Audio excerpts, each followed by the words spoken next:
Dragons. Dragons are fun to draw, but hard to draw at the same time. Because of shape, form, the anatomy maybe, the colors, the lines. Now, is this dragon, does it have scales? Or is it a sea dragon? Or is it a light dragon? Is it a fire dragon? Everyone who plays role-playing games or plays card games, Kaijuden, Duel Masters, or Yu-Gi-Oh! Other stuff, you'll understand that dragons does comes in many shapes. So, understanding a dragon's form and shape is very important to start drawing. So what makes dragon a dragon? Well, what makes it, it's simply a lizard or maybe a gecko, if you think about it. But what makes it looks like this, it's having and giving it a powerful theme, exaggerating every little part of anatomy of this creature. As you are looking right now on this sketches I am warming up or drawing before I start heading to finalizing the shape we are going to study together step by step. Here I'm creating here is the dragon I created to should look like an eternal, maybe a magical or sorcerer dragon that's protecting a staff, a magical staff, a huge magical staff, beside other dragon designs. But what a dragon is creatures that have already an exaggerated form, a neck, a head with horns, maybe bigger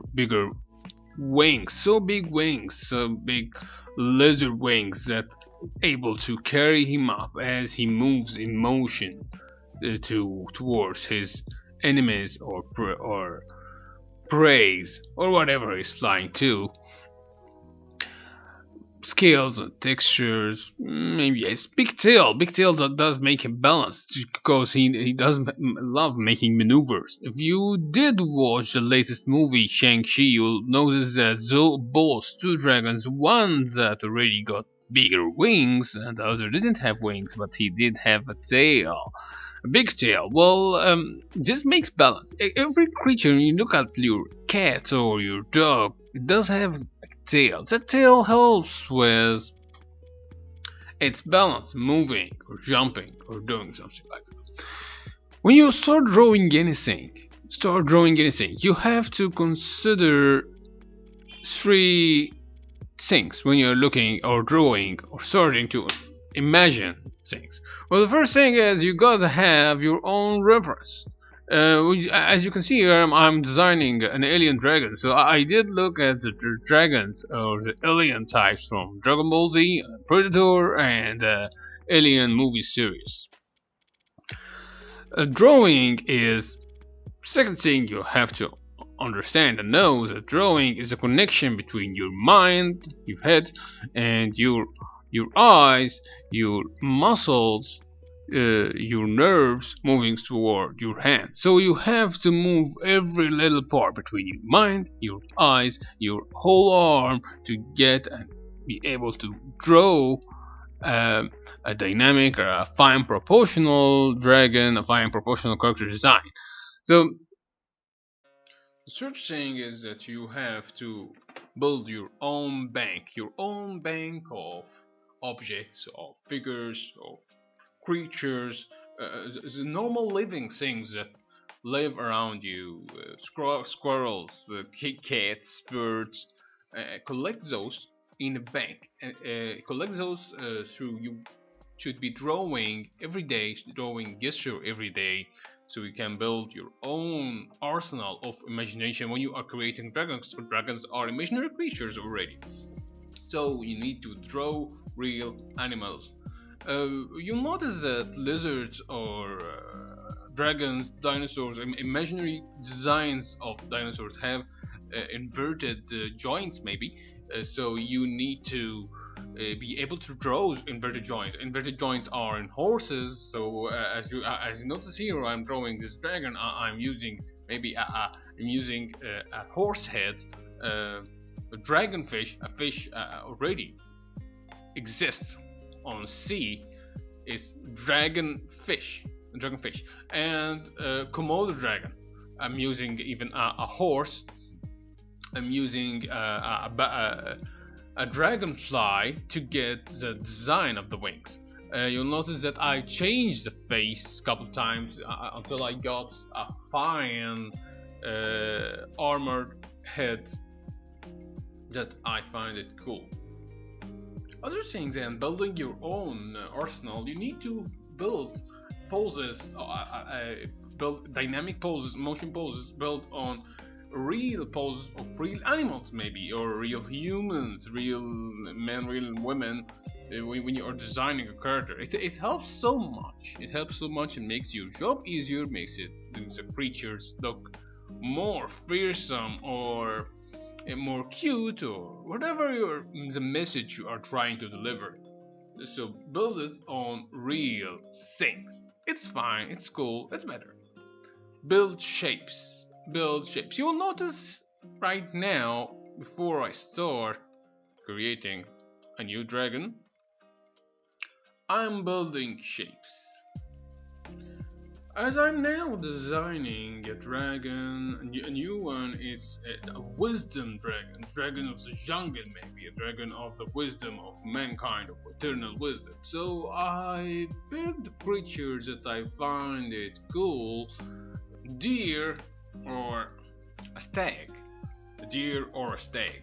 So I'm using this horned creature. I find it giving me wisdom, giving me emotion of wisdom, giving me an idea of wisdom. This is what I wanted to do while I'm creating this kind of dragon, because we started first drawing a magical dragon, drawing a magical dragon, a sorcerer dragon, an alien dragon, a magma dragon, and armored dragon, and here is the last one, and a wisdom dragon. I love giving names to my creatures when I design them.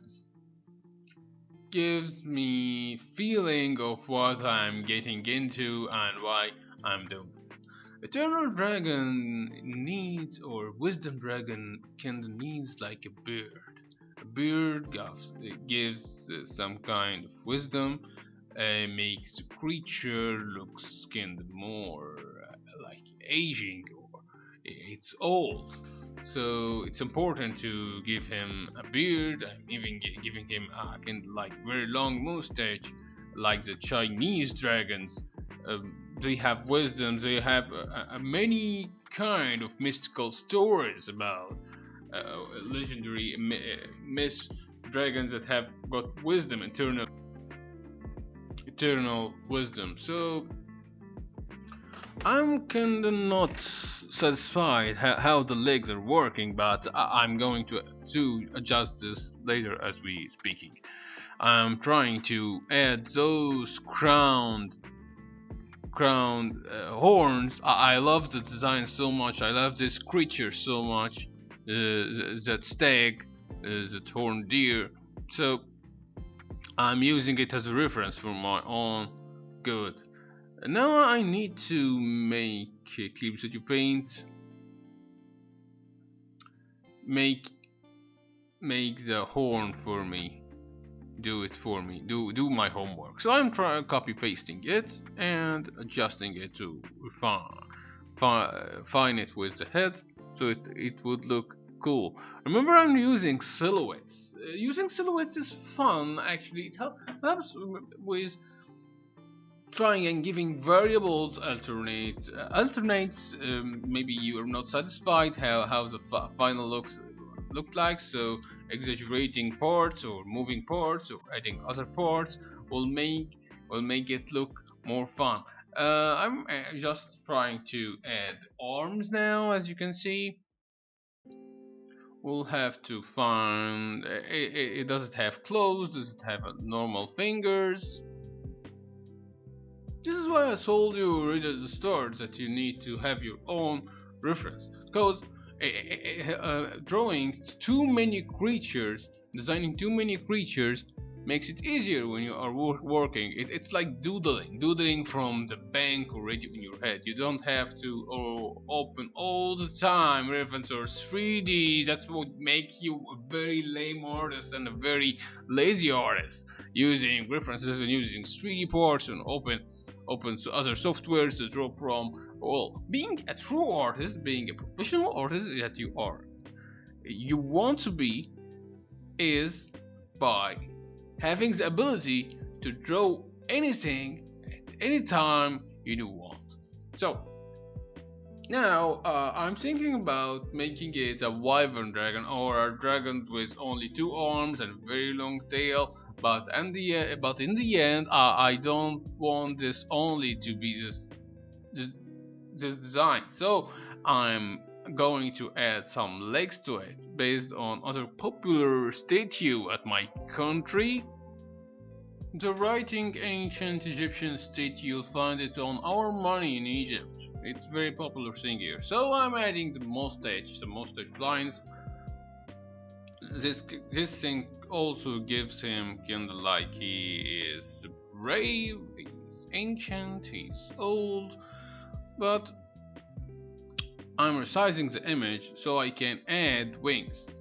A creature like this, let's imagine what kind of wings it have. So I think it should have not a leather wings, just as the dragons I already created before. Maybe I would like to add a feather wings to it, adding some kinda like an armor or hip scales. Now adding the legs based on the statue I already told it to you.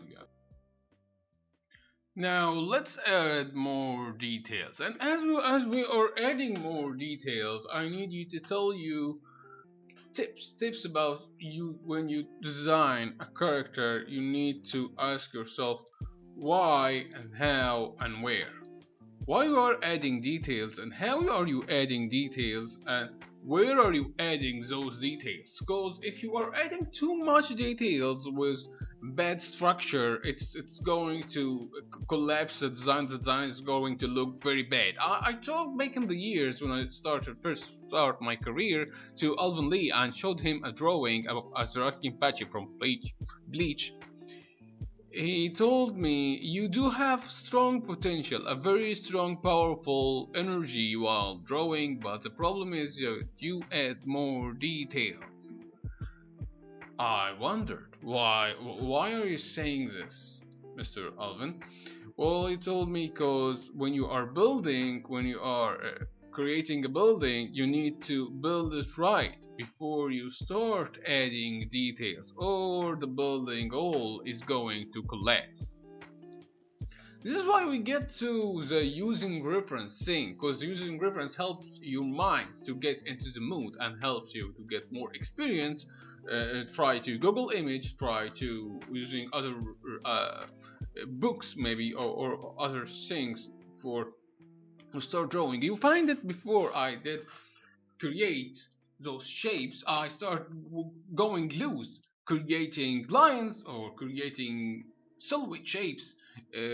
Doodling with those shapes gets you quicker and gets you more variables when you are designing a character using simple shapes like the triangle, like the circle, like the rectangle, like square. Uh, it's simple and easy to use. Just combine this, build them like you are using a puzzle. It's going to be more beneficial and it's going to benefit your art.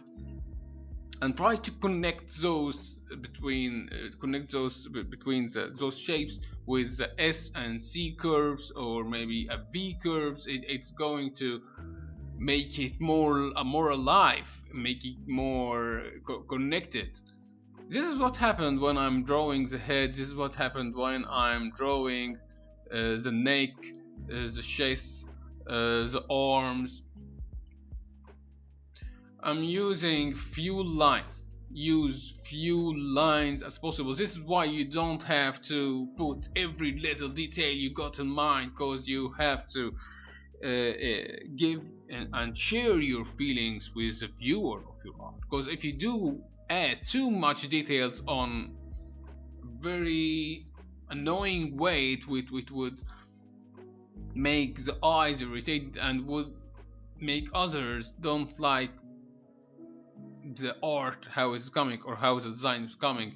So these are the very important three questions you should ask before you start adding every little detail to your drawing. Why are you adding this detail, and how are you adding this detail, and where are you adding it? Because it's important. Another tip that many character designers or creators try to avoid, or the instructors at workshops or other drawing classes try to avoid telling you, is don't be afraid to make exaggerations. Exaggerations will make character design look way cooler than you think. Maybe exaggerate the fingers, exaggerate the nose, the eyes, flipping them over and sending the mouse bigger too much than the head, making the horns bigger than the whole body, making the wings smaller than the body, making the wings too big than the body. It's going to make it so cool, way too cool. Check the anatomy, and build the rough sketches. Pay attention to the eyes of this creature you are drawing, because the eyes is going to make it more alive.